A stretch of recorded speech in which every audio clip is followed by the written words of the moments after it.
creatures we might find. If we're very lucky, we might find the great nut raider of Southampton. He might be over here.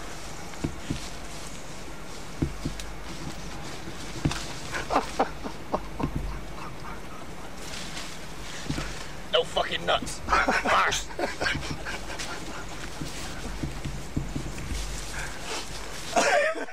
In the thistle meadows, if we're very, very lucky, we may get a sight of the rare bittern thistle.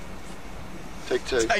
Here we are in Bingham Meadows with the thistles. And if we're lucky, we may get a rare glimpse of the bittern thistle arser. Arse! Arse! Arse! Arse! Arse! Arse! Arse!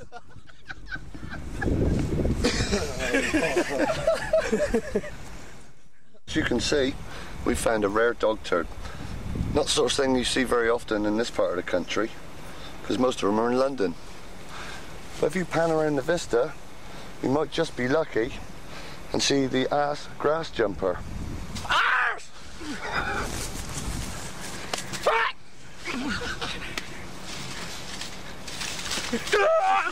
Down through the meadows now, and we've seen a lot of interesting things today. One thing we haven't seen is the foul-tongued purple hair streak. Well, I don't think we're going to see that today.